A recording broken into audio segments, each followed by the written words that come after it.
Gente, hoje nós finalizamos essa série de mensagens, Presença que Transforma.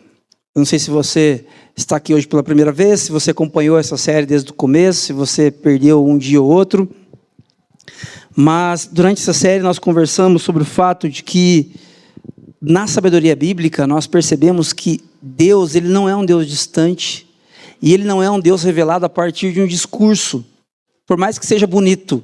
Você não fica sabendo a respeito de Deus a partir de uma ideia, de uma conjectura complexa, não. O nosso Deus revelado nas Escrituras é presença. É presença que transforma. Inclusive no Novo Testamento, quando Jesus é revelado, o Deus entre nós, ele é chamado de Emanuel, que significa Deus conosco. Deus entre nós. Deus aqui, pertinho. Por quê? Porque o Deus revelado nas Escrituras é um Deus que é presença. E a partir disso nós conversamos a respeito do fato de que se nós somos discípulos de Jesus, se nós temos aprendido com esse Deus, nós precisamos também ser presença. O que nos caracteriza como discípulos, discípulas de Jesus, não é o fato de você decorar versículos bíblicos, não é o fato de você saber de frente para trás, de trás para frente, a ordem dos livros na Bíblia. O que caracteriza você como discípulo e discípula de Jesus não é o que você sabe sobre a Bíblia, mas é o quanto você também é presença. Da mesma forma que o nosso Deus é presença que transforma, nós, o seu povo, falhos, pecadores, limitados como somos convidados a sermos presença nos diferentes ambientes onde estamos inseridos. Infelizmente, muitas vezes não é assim que nós somos conhecidos, não é verdade? Se você fizer uma pesquisa com pessoas que não acreditam em Deus, de repente ateus, agnósticos, essas pessoas sobre os evangélicos no Brasil, elas dirão muitas coisas, não necessariamente que nós somos presença que transforma. Mas esse é um desafio que o Espírito Santo tem feito para nós nessa série de mensagens e faz hoje. Por quê? Porque a cidade, amigos, amigas, ela não precisa de igrejas perfeitas. Se você quiser saber defeitos dessa comunidade aqui, se você chegou há pouco tempo e você de repente ainda não sabe muito bem como as coisas funcionam, eu tomo um café com você nessa semana e te apresento uma lista de 100 defeitos que o ático tem. Isso porque nós somos uma igreja que existe nesse formato aqui há menos de 3 anos. Então, a questão não é perfeição. A questão é que nós precisamos, aliás, a cidade precisa de igrejas presentes, de pessoas sim com defeitos, pessoas sim limitadas, pessoas sim pecadoras, que sabem das suas falhas, mas que são presentes, que de fato estão presentes, e sobre isso que nós conversamos ao longo dessa série de mensagens, especialmente a partir desses hábitos aqui. Olha só, seguir Jesus é cultivar hábitos missionais simples. Seguir Jesus não é algo complexo. Se você tem na sua mente, no seu coração, que ser discípulo de Jesus é algo difícil, é algo complicado, é algo que deixa a sua agenda truncada, isso tem muito mais a ver com uma denominação que você conheceu do que com Jesus de fato. Porque o Jesus revelado na sabedoria bíblica é um Jesus que nos convida a hábitos muito simples. Muito simples. Olha só, na primeira mensagem dessa série nós falamos sobre presença diante de Deus, começar orando, termos presença diante de Deus. Depois nós falamos sobre uma presença para ouvir. Em um momento da nossa história, onde nós somos tão apressados em falar, e temos tanta dificuldade de ouvir, nós somos convidados a sermos presença que ouve. Depois nós falamos sobre presença à mesa, na partilha do alimento, na partilha da vida. Na semana passada nós falamos sobre uma presença que serve, que está disposta a servir as pessoas. E hoje nós vamos falar sobre uma presença que anuncia, que conta o que Deus fez na minha, o que Deus está fazendo na sua vida. E eu quero que você preste muita atenção nisso. Esse último passo aqui é inevitável. Inevitável. Talvez você diga assim, bom, eu acho que falar sobre o que Jesus faz ou fez na minha vida tem mais a ver com pessoas extrovertidas. Tem mais a ver com pessoas que são mais expansivas. Eu quero dizer para você que essa não é a verdade. Falar sobre o que Jesus tem feito na sua vida, do seu jeito, à sua maneira, é algo inevitável. Inevitável. Não importa se você é extrovertido, falante e expansivo, ou se você é introvertido, quieto e um pouquinho mais contido na sua. Se você está sendo transformado por Jesus, você inevitavelmente contará isso aos seus amigos e familiares. Do seu jeito, à sua maneira. Compartilhar sobre Jesus, esse último passo, é inevitável.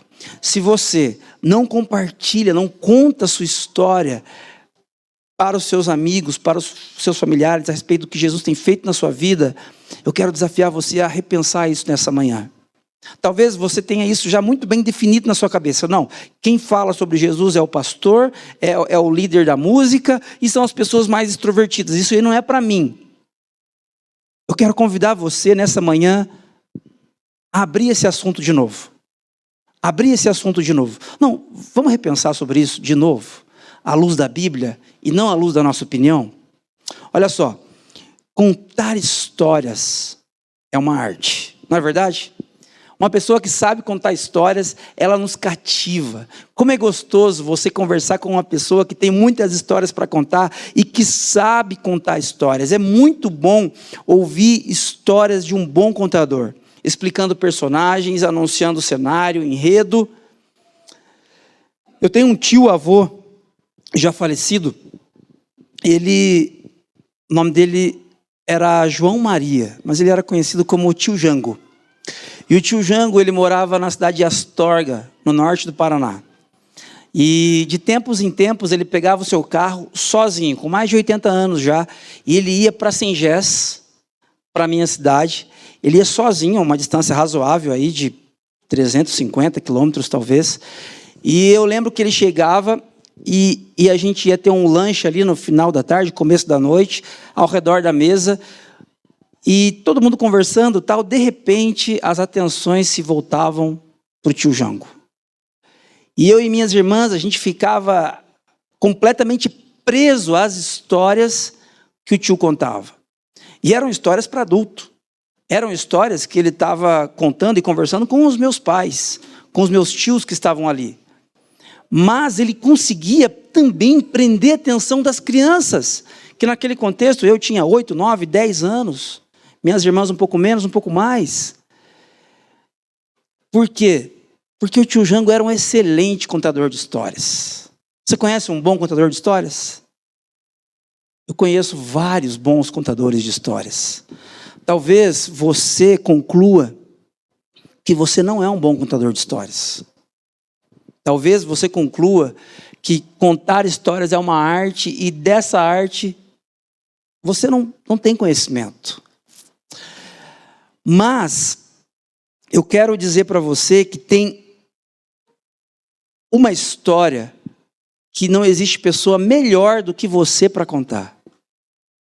Existe uma história que no mundo não existe contador de histórias melhor do que você para construir cenário, enredo, personagens, conflitos e resoluções. A sua própria história. Ninguém conta a sua própria história melhor do que você. Ninguém conta o que aconteceu com você, o que Jesus tem feito na sua vida, o que Jesus tem feito por meio de você, melhor do que você mesmo. Nesse sentido, compartilhar a história de como Jesus mudou a sua vida com um amigo de confiança que está procurando se aprofundar espiritualmente é algo muito poderoso. Muito poderoso. Se eu contar para você, se eu contar para um amigo que está procurando se aprofundar espiritualmente, se eu contar a sua história, isso tem valor. É bacana. Mas se eu contar o que Jesus tem feito na minha vida, isso é muito poderoso. Isso é muito especial. Eu quero convidar você a pensar nessa manhã na direção de que não há pessoa no mundo que já viveu ou viverá que pode contar a sua história melhor do que você mesmo. E nesse sentido, eu quero convidar você nessa manhã a olhar comigo para a última mensagem dessa série, Presença que Transforma, a partir dessa perspectiva, presença que anuncia. Os discípulos e as discípulas de Jesus obrigatoriamente se tornam presença que anuncia, que fala, que compartilha sobre o que Jesus tem feito em nossas histórias, em sua história. E eu quero convidar você a olhar comigo para a sabedoria bíblica, para a primeira carta de Pedro, a partir do capítulo 3, a partir do verso 8. Você pode acompanhar comigo aqui na NVT, Nova Versão Transformadora, ou você pode abrir sua Bíblia, ou acessar o seu smartphone na sua versão de preferência, fique à vontade. A palavra de Deus diz assim: por fim, tenham todos o mesmo modo de pensar, sejam cheios de compaixão uns pelos outros, amem uns aos outros como irmãos, mostrem misericórdia e humildade. Não retribuam mal por mal, nem insulto com insulto. Ao contrário, retribuam com uma bênção. Foi para isso que vocês foram chamados, e a bênção lhes será concedida. Pois se quiser desfrutar a vida e ver muitos dias felizes, refreie a língua de falar maldades e os lábios de dizerem mentiras. Afaste-se do mal e faça o bem. Busque a paz e esforce-se para mantê-la. Os olhos do Senhor estão sobre os justos e seus ouvidos abertos para as suas orações. O Senhor, porém, volta o rosto contra os que praticam o mal. Quem é que desejará lhes fazer mal se vocês se dedicarem a fazer o bem?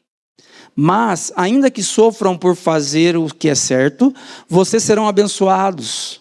Portanto, não se preocupem e não tenham medo de ameaças. Agora, preste atenção nesses 2 versículos, por favor. Em vez disso, consagrem a Cristo como o Senhor de sua vida. E se alguém lhes perguntar a respeito de sua esperança, estejam sempre preparados para explicá-la. Façam-no, porém, de modo amável e respeitoso. Mantenham sempre a consciência limpa. Então, se as pessoas falarem mal de vocês, ficarão envergonhadas ao ver como vocês vivem corretamente em Cristo. Eu quero lembrar vocês que a primeira carta de Pedro, ela é escrita num momento onde a igreja está sendo perseguida no primeiro século, num contexto de profunda perseguição.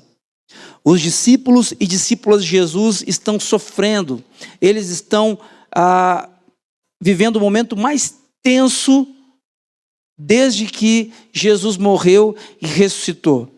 O Império Romano se volta contra os cristãos e eles vivem um momento de muita hostilidade, um ambiente de hostilidade. E no ambiente de hostilidade, nós tendemos a ter dificuldade de compartilhar a respeito da nossa esperança. Eu pergunto para você, nós vivemos hoje em um ambiente hostil à nossa fé? Nós falamos há 2 séries atrás a respeito de como nós vivemos em um momento da história onde a nossa fé ela foi escanteada. Você não vive numa sociedade cristã. Os antropólogos chamam esse tempo de sociedade pós-cristã.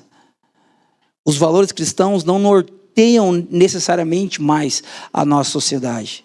Nós vivemos num ambiente hostil à nossa fé. Sim, vivemos em um ambiente convidativo à partilha do Evangelho? Não necessariamente. Não necessariamente. Agora, nós temos conhecido o sentido de toda a vida? Irmãos, irmãs, nós temos experimentado da esperança a partir da vida e da obra de Cristo? Nós temos do que compartilhar? Absolutamente sim. Por isso, a pergunta que temos que fazer é: Como podemos viver de modo que nossa presença se torne um convite natural para os outros conhecerem a Jesus? Como podemos desenvolver nossas vidas de modo que nossas histórias sejam convites para que aqueles que ainda não conheçam a Jesus se sintam atraídos para conhecer? Nesse sentido, eu quero destacar algumas coisas com vocês, à luz desse texto que nós lemos. A primeira delas é Cristo como o Senhor da vida. Para que você naturalmente compartilhe sobre Jesus, para que você seja um agente de transformação onde você está inserido, inserida, antes de fazer, antes de qualquer atitude que você possa tomar, Cristo tem que ser o Senhor da sua vida. Isso aqui parece óbvio, né? Nós estamos numa igreja, você é discípulo, discípula de Jesus, é óbvio que Cristo é o Senhor da minha vida? Não, não é tão óbvio. Nós precisamos rever e repensar isso em vários momentos da nossa vida, especialmente nesta manhã.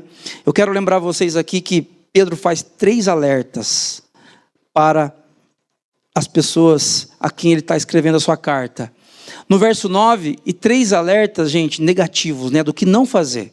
Ele fala outras coisas também, mas eu quero destacar aqui, antes de chegarmos nos versículos 15 e 16, 3 alertas que Pedro faz sobre o que não fazer. Olha só, versículo 9. Não retribuam mal com mal, nem insulto com insulto. Isso aqui tem a ver com o primeiro século e tem a ver com os nossos dias, não é verdade? Quantos de nós aqui não nos sentimos tentados diariamente a retribuir mal por mal e insulto com insulto? Todos nós somos tentados nessa direção. Pedro está dizendo, não façam isso. Não façam isso. No versículo 11 ele diz, afaste-se do mal e faça o bem, busque a paz, esforce-se para mantê-la. Afaste-se do mal. Não lide com o mal. Não gerencie o mal. Afaste-se do mal. Você não vai dar conta de vencer isso. Você precisa se afastar do mal. E versículo 14, não se preocupem, não tenham medo de ameaças. 3 alertas que Pedro faz sobre o que não fazer. Eu quero que você pense comigo à luz do tema maior da nossa série, Presença que Transforma. Se eu quero ser presença que transforma, como Jesus é presença que transforma na minha história, se vocês querem ser presença que transforma na família, na vizinhança, nos ambientes onde vocês estão inseridos, isso aqui são coisas que nós precisamos deixar de fazer. A igreja brasileira, ela se tornou uma igreja em função da polarização política que retribui mal por mal, que retribui insulto com insulto. E nós precisamos entender o seguinte, que quando fizermos isso, nós somos ou seremos mais do mesmo. Mais do mesmo. E quando nós fizermos isso, nós teremos muita dificuldade, ou haverá uma impossibilidade de que sejamos de fato presença que transforma.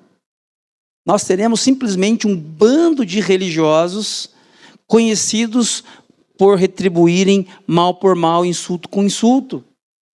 Eu quero desafiar vocês nessa manhã a abrir a mente e o coração e deixar que o Espírito Santo de Deus lhes conduza na direção de não agir dessa forma. Pedro, ele está muito ciente do ambiente de hostilidade que ele está vivendo.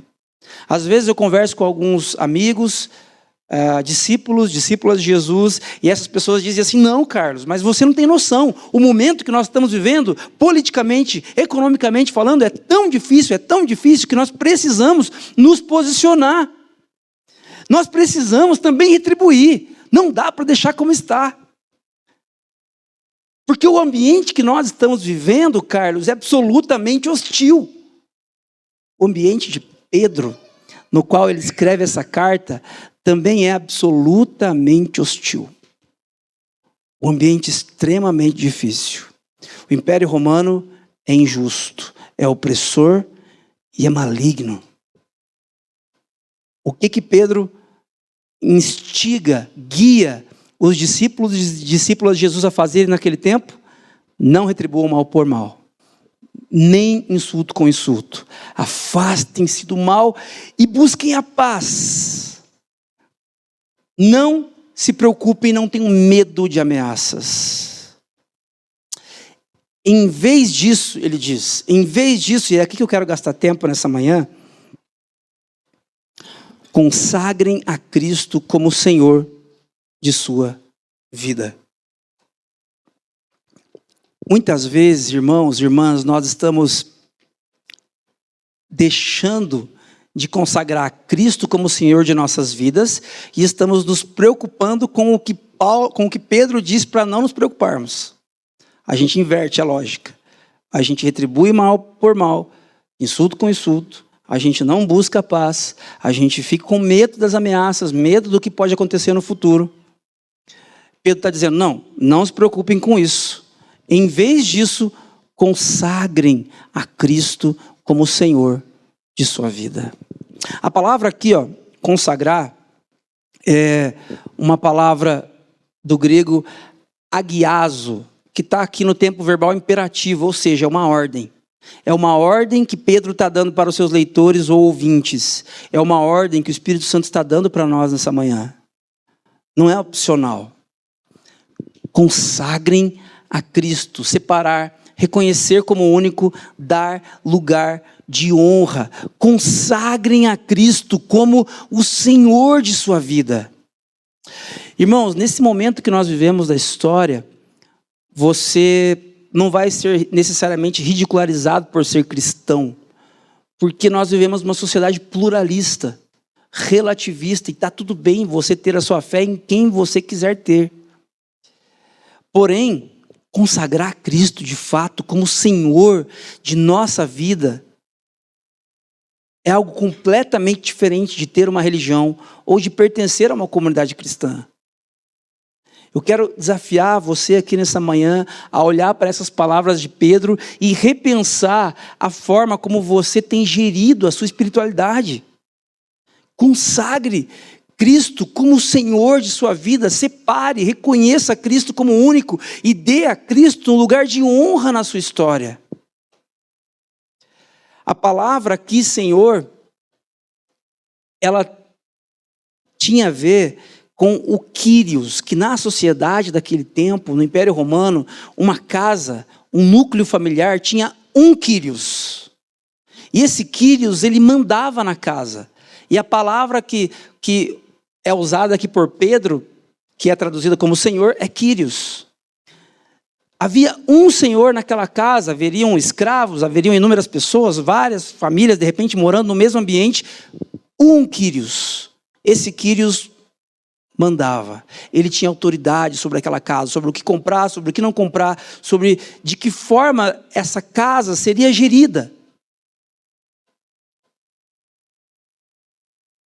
Consagre Cristo como o Kyrios de sua vida. Consagre Cristo como sendo o Senhor da sua história. Eu pergunto para você nessa manhã, Jesus Cristo é o Kyrios da sua vida? Jesus Cristo é o Senhor que dá a última palavra em tudo e em todos os assuntos da sua vida? Como você gera seus recursos? Como você trata as pessoas que pensam diferente de você? Como você lida com as pessoas que magoaram você? Como você gere o seu tempo com o seu cônjuge, ou com os seus filhos, ou num ambiente de lazer? Jesus Cristo, Ele é o Kyrios que manda, que tem autoridade sobre todas as áreas da sua vida.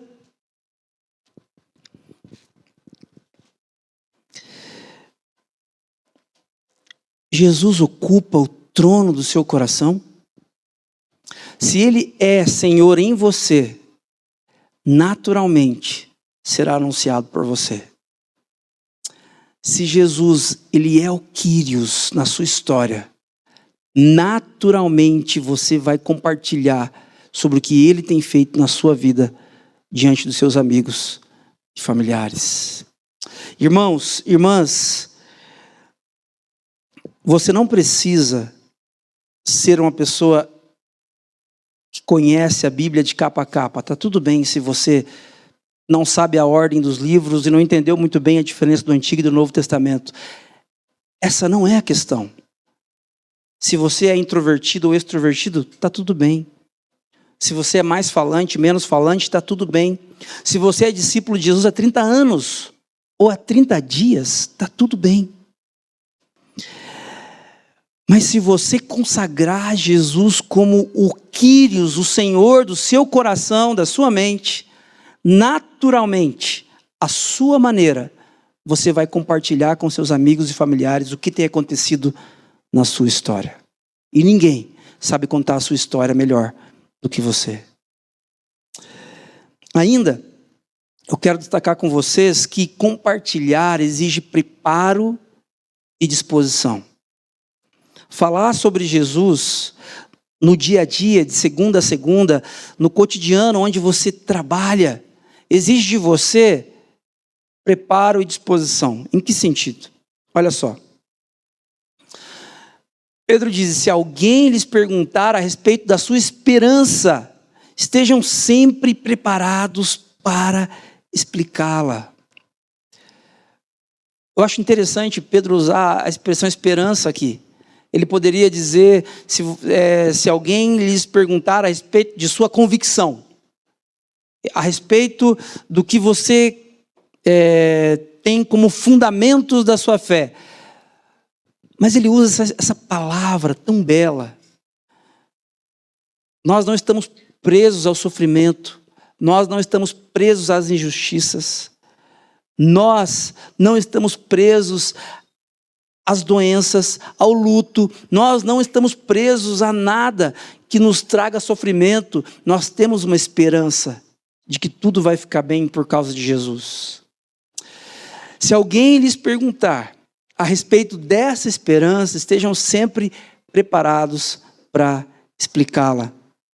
Olha só, essa expressão aqui, sempre preparados, ela indica uma prontidão constante. Não é assim, olha, se alguém me perguntar sobre a minha esperança, domingo, às 11 horas mais ou menos, eu consigo responder. Porque geralmente eu estou no meio do culto, e aí eu consigo falar mais ou menos sobre a minha esperança. Não, estejam sempre preparados.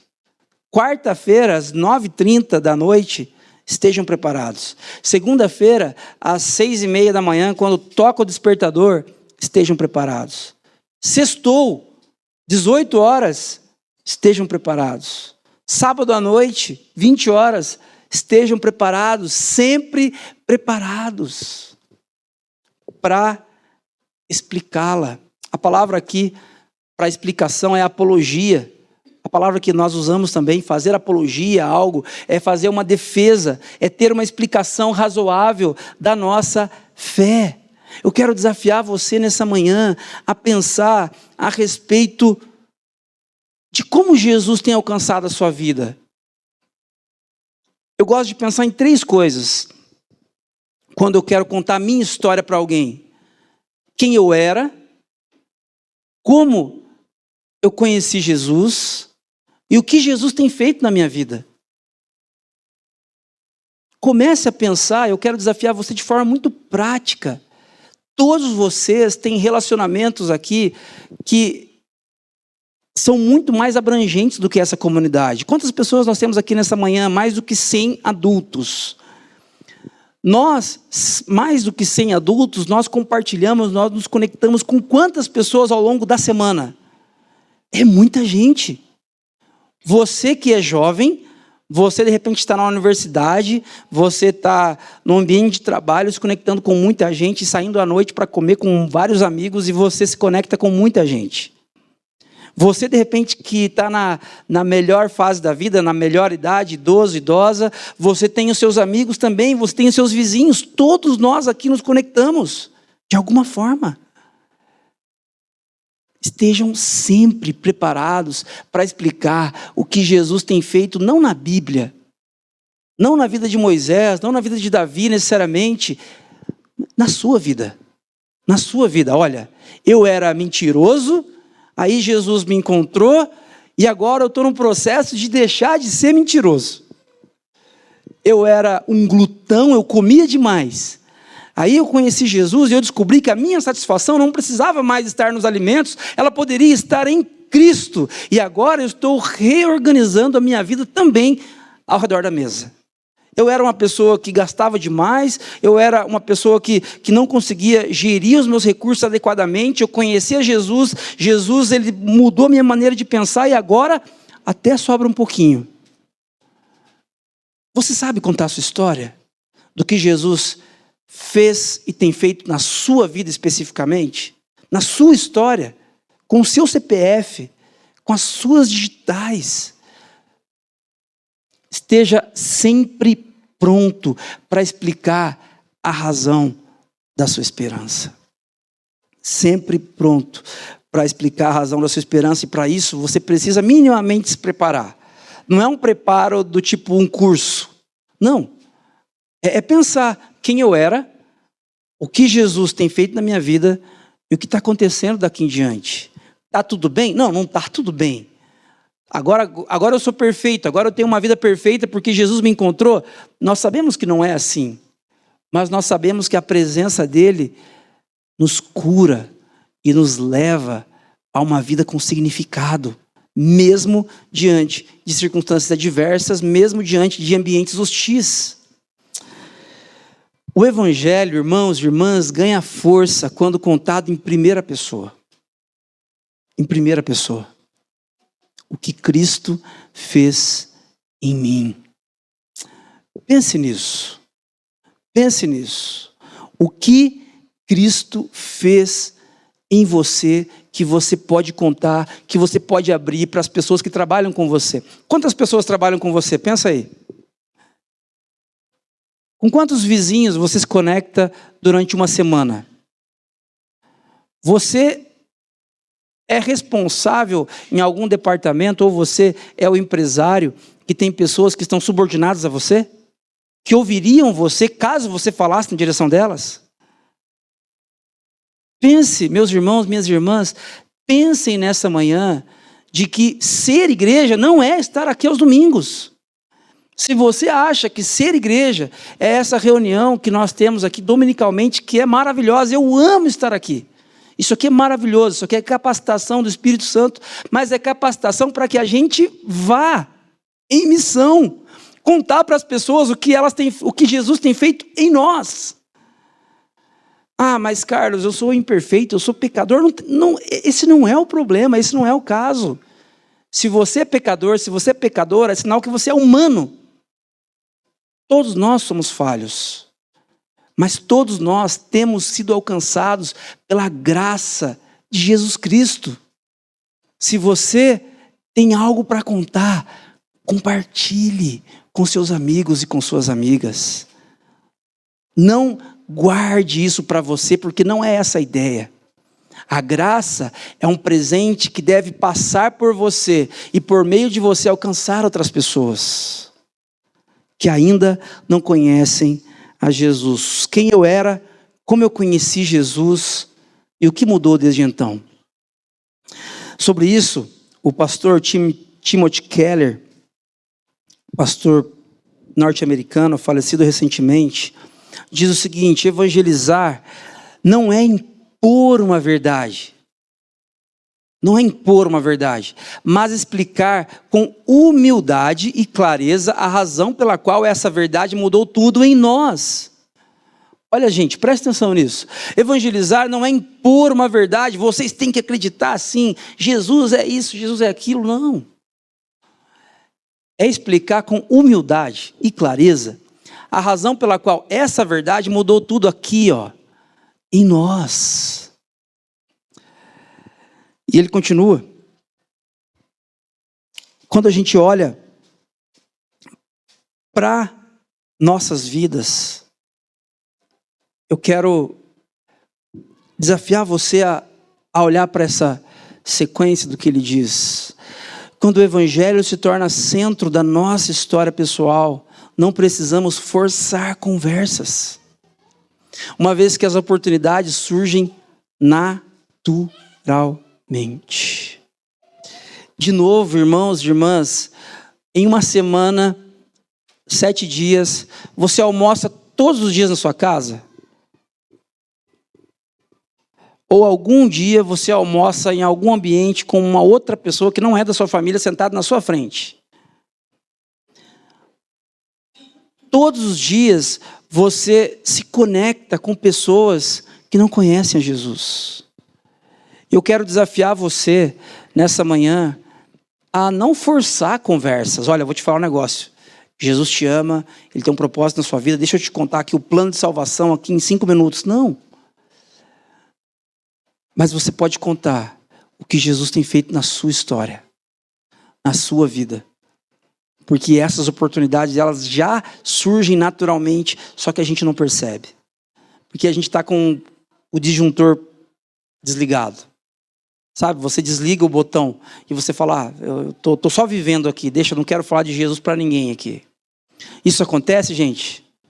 Acontece muito. Uma vez, eu estava no ônibus, voltando de São Paulo para Campinas.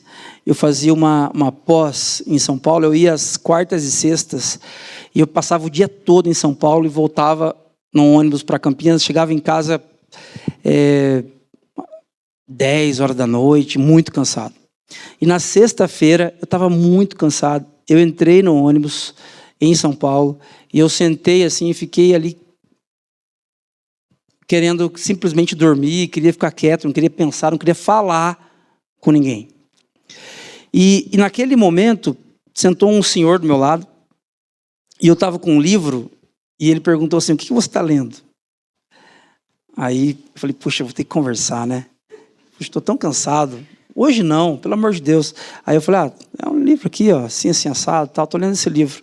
Aí ele disse, que legal, você é cristão? Eu falei, sim, sou cristão. Aí ele falou, e você está indo para onde? Eu falei, estou indo para Jaguariúna. Daí ele falou assim, eu também estou indo para lá. Aí eu vi que não ia dar para não conversar, fechei o livro, guardei. Ok, vamos conversar. A gente começou a conversar, e ele começou a perguntar o que eu fazia. Eu falei que era pastor, e a gente foi conversando e conversando. Eu não falei para ele da Bíblia, eu não falei para ele de Jesus, eu falei para ele da minha história. Eu contei da minha história. Eu sou do interior do Paraná, mas eu moro aqui na região de Campinas há X anos, porque isso. A gente foi até Jaguariúna conversando. Agora, recentemente, no começo de agosto, eu fui pregar lá na igreja, que eu pastoreei em Jaguariúna, que era aniversário da igreja, e uma das pessoas que vieram me abraçar após o culto foi o seu Antônio. Por quê que ele veio conversar comigo? Para agradecer por aquele papo naquele ônibus, saindo de São Paulo, rumo a Jaguariúna. Um momento onde, de verdade, irmãos e irmãs, eu gostaria de ter ficado quieto. Mas, contada a minha história, conectou alguém a Cristo e a uma comunidade cristã. Não subestime os contatos que você tem com as pessoas no seu dia a dia. Não vai ser uma pessoa que vai chegar para você dizendo, eu preciso de Jesus, por favor, fale para mim sobre o Evangelho. Não. Vai ser alguém querendo ouvir um pouquinho da sua história.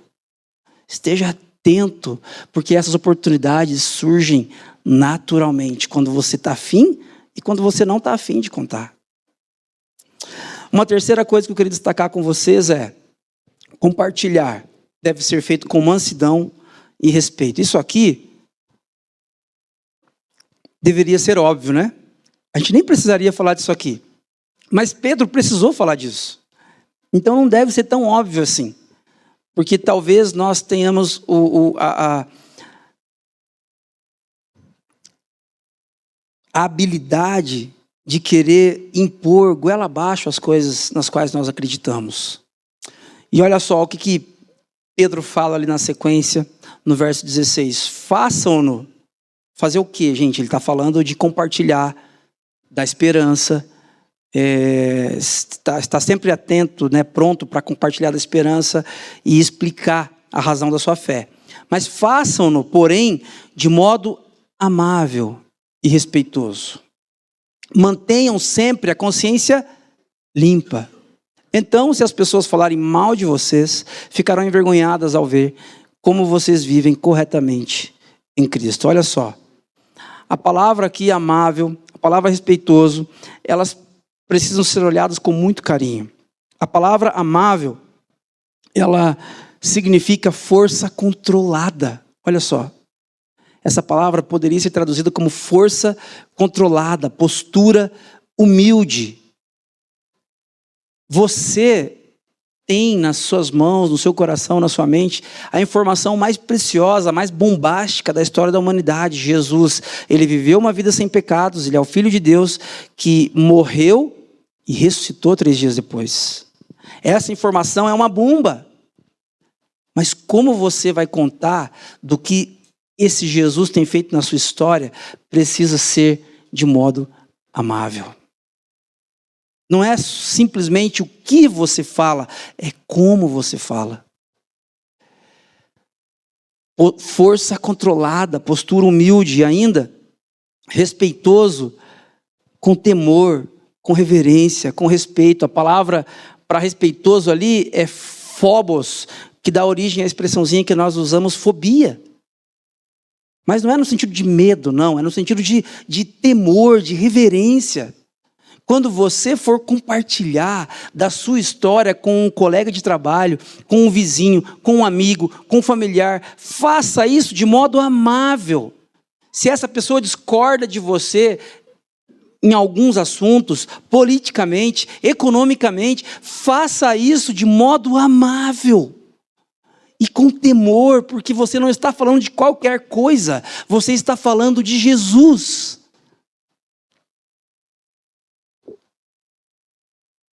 E isso não deveria ou não precisaria ser assim, mas talvez precise, em tempos polarizados, ser presença que compartilha com mansidão é contracultural. Hoje, se você fala de Jesus para um amigo, para um familiar, que pensa completamente diferente de você em vários assuntos da vida, e você faz isso de modo amável, sem estrangular essa pessoa porque ela pensa diferente de você, se você faz isso de modo respeitoso, com temor e reverência, essa sua atitude é contracultural. E ela aponta para Cristo. Ela aponta para Jesus. Nesse sentido, John Stott, ele diz o seguinte, olha só, a verdade não se impõe pela força, mas se propõe com amor. A fé cristã não precisa gritar, pois sua autoridade não vem do volume da voz, e sim da coerência entre a mensagem e vida. Irmãos, às vezes eu olho para alguns movimentos e não tenho nada contra, eu acho que eles têm o seu valor em alguma esfera. Mas, por exemplo, Marcha para Jesus. Vamos marchar para Jesus, vamos gritar bem alto nas principais ruas da cidade de que Curitiba é do Senhor Jesus.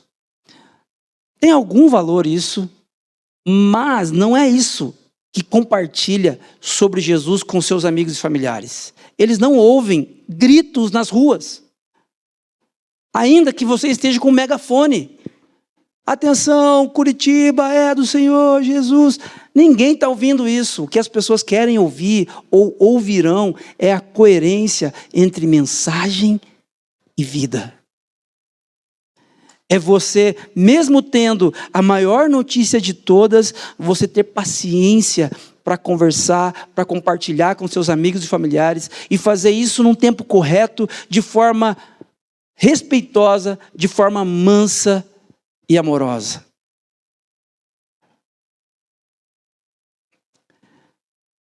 Irmãos, essa série de mensagens, ela quer nos inquietar um pouquinho. Eu quero desafiar você a, pela última vez nessa série de mensagens, pensar um pouquinho nas pessoas que cercam você. Nós somos uma comunidade cristã que está num momento muito bonito. Deus tem abençoado, Deus tem trazido pessoas, e eu sou muito grato a Deus por tudo que Ele está fazendo. Mas o meu temor, o meu medo, é que nós passemos a olhar e a nos preocupar sempre aqui dentro, conosco, com o que está acontecendo aqui dentro, e nós nos esqueçamos de que existem amigos, existem familiares, existem vizinhos, existem pessoas que nos cercam e que estão clamando e que estão gritando: pelo amor de Deus, compartilhe algo comigo que mude a minha vida. Por favor, compartilhe algo comigo que me tire deste inferno que é viver. Que nós não nos esqueçamos de que ser presença que transforma é ser presença que anuncia, que proclama Jesus a partir do que Ele está fazendo em nossas vidas. Talvez você tenha um chamado, uma vocação para falar do que Jesus fez na vida de outras pessoas. Talvez você seja um bom contador de histórias e você vai contar muito bem a história de Davi, ou a história de um grande pregador do século XVII, século XVIII. Talvez. Mas eu tenho certeza que todos vocês que estão aqui, têm condições de contar de forma maravilhosa, com riqueza de detalhes, o que Jesus tem feito na sua própria história. O que Ele tem transformado, o sentido que Ele tem dado, a vida que Ele tem gerado no seu coração e na sua mente. O que a gente pode levar para casa, para a gente pensar, refletir hoje e durante essa semana? Primeiro, presença que transforma é necessariamente presença que anuncia. É inevitável falar do que Ele tem feito em nossas vidas. Não porque temos todas as respostas, não temos, mas porque temos uma esperança viva. Nossa esperança não está morta. A nossa esperança ressuscitou depois de ter sido crucificada. 3 dias depois ressuscitou e está viva, assentada ao lado, à destra do Pai. Tem uma frase que eu discordo em número, gênero e grau, que ela é dita às vezes, que é assim: prega o evangelho, se necessário, use palavras. É impossível pregar o evangelho sem usar palavras. Essa frase costuma ser atribuída a Francisco de Assis, o que não é verdade. Francisco de Assis nunca disse essa frase. Mas no Instagram fica legal, né? A galera posta assim, fica bacana. Prega o evangelho, se necessário, use palavras. Toda vez que você prega o evangelho, precisa ser uma proclamação. Você precisa contar do que Jesus fez na sua história. É claro que isso precisa estar casado com atitudes, com coerência de uma vida diante de Deus. Apenas palavras, isso vai ser muito superficial e falso. Mas não é verdade de que você pode pregar o evangelho sem usar palavras. E se você tem condições de falar, se você de forma extrovertida ou introvertida tem condições de falar, fale, conte do que Jesus tem feito na sua vida. Deixe transbordar desse amor que tem alcançado você, mesmo você sendo pecador, pecadora. Presença que transforma é necessariamente presença que anuncia.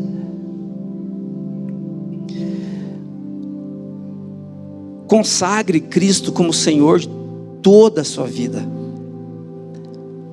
Consagre, honre, dê um lugar de prioridade para Cristo como Quírios da sua história. Consagre Cristo como o Senhor da sua vida. Como é que eu posso fazer isso, Carlos? Você pode fazer isso valorizando esse momento aqui comunitariamente. Estar aqui todos os domingos não é religiosidade. Estar aqui todos os domingos não é você ser um fanático religioso. Estar aqui dominicalmente, ou quando você pode, obviamente, é você consagrar a Cristo como o Senhor da sua vida. Eu preciso ser capacitado com algo que venha do alto, porque eu sozinho não dou conta. Consagre Cristo, se envolvendo nessa comunidade, se essa é a comunidade que você escolheu para ser a sua. Sirva, seja servido, participe de um grupo de conexão durante a semana. Deixe com que Cristo estabeleça os ritmos do seu dia a dia. Prepare-se para contar o que Jesus tem feito em sua vida aos seus amigos e familiares. Organize a sua história. Pense um pouquinho. Quais eram as suas características antes de ter o encontro com Cristo? Depois que você teve o encontro com Cristo, o que mudou ou o que está mudando? Porque é sempre um processo, obviamente. Não é uma mudança que acontece e acabou. É um processo contínuo enquanto estivermos aqui na história. Mas organize isso, prepare-se para contar o que Jesus tem feito na sua vida. Você vai ver durante essa semana, se você estiver atento durante essa semana, você vai perceber que você vai ter inúmeras oportunidades de contar para as pessoas o que Jesus tem feito na sua história. E por último, para que você seja ouvido e compreendido, para que não seja apenas um barulho, mas que seja de fato uma voz. Lembre-se de que assim como Cristo, você precisa agir com mansidão e respeito.